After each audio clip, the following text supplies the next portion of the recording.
Si vous voulez que je vous raconte, mettez-moi du Schumann. Mettez-moi du Schumann.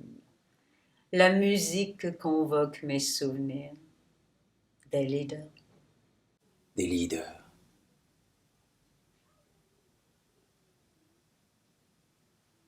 Je vais baisser la lumière.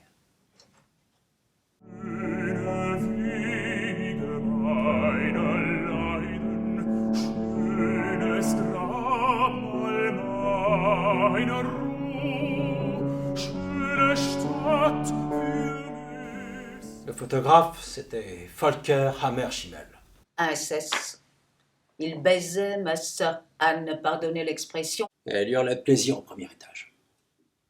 La guerre était si triste, il fallait bien s'amuser.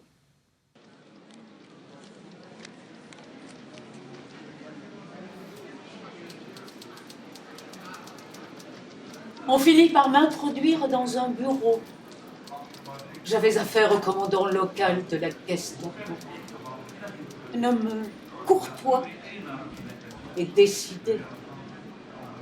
Il m'intima l'ordre de me mettre à sa disposition pour des travaux de traduction.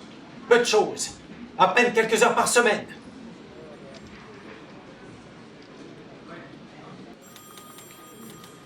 Une minuscule collaboration, en somme. Avais-je le choix de refuser? Je n'ai pas posé la question.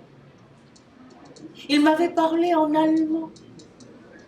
J'avais un peu envie de lui répondre en français pour lui signifier que je n'oubliais pas mon pays. Mais j'ai craint de repartir dans un camion bâché.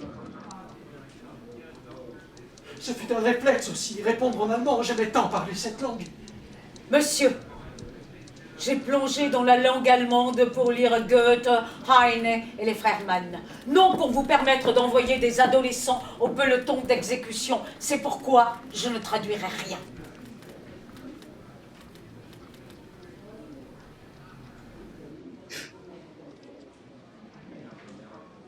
Au lieu de cela, j'ai regagné mon domicile.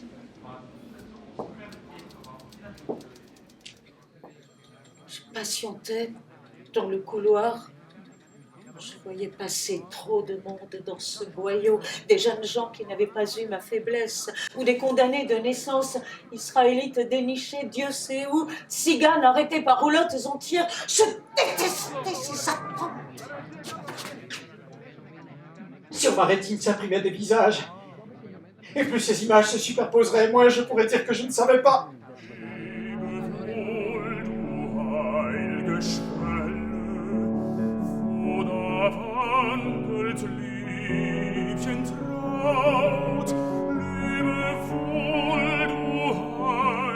Un jour, le soldat est réapparu. Celui qui m'a porté mes traductions durant la drôle de guerre. La porte s'est ouverte. On a poussé un groupe vers l'intérieur des Juifs. Le jeune homme était parmi eux, en civil, majestueux.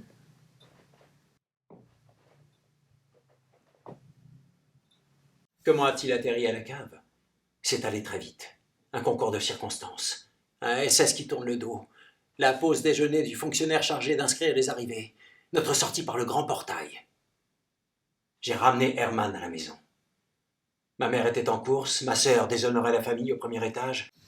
Seule la grande glace de l'entrée nous a vus passer. Mais les miroirs n'ont pas de mémoire, les secrets glissent à leur surface sans laisser de traces. J'ai mis Hermann à la cave.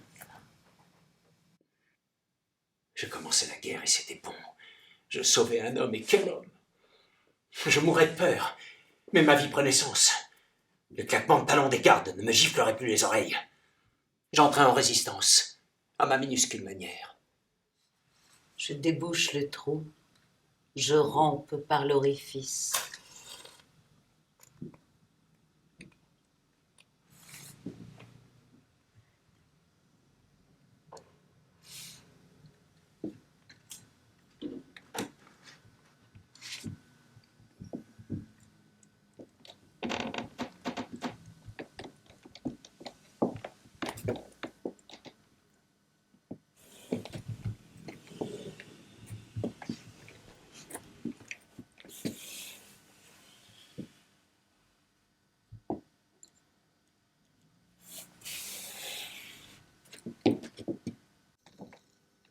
Herman m'attend debout. Où étiez-vous? Hier, j'ai eu un empêchement. Un livre à récupérer chez une élève. Schöne Weg von meine Leiden. Schöner Kaiver von mei Ruh.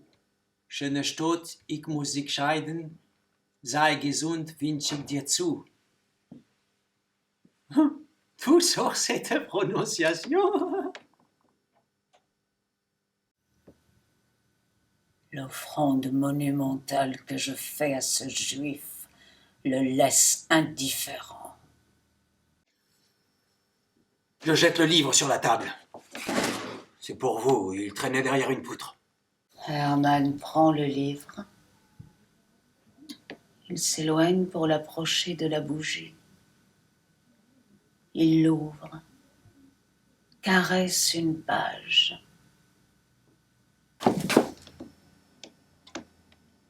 Il m'embrasse violemment. Je crois qu'à cette minute, il m'aimait.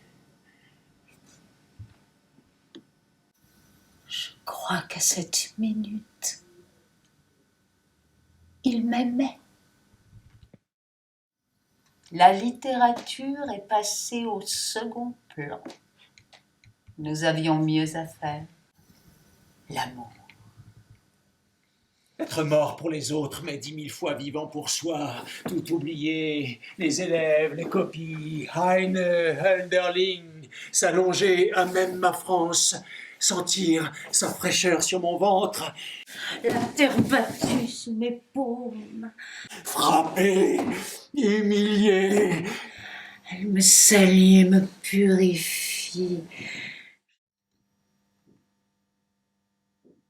La guerre passait. Herman moisissait au fond de la cave. Il blanchissait. Si je n'avais tant aimé faire l'amour avec lui, j'aurais fini par m'en débarrasser. Mais ce n'aurait été qu'un Israélite de plus à faire disparaître dans un wagon. J'ai tenu bon par égoïsme. Je ne pouvais me passer de lui. Un véritable amour. Un véritable amour.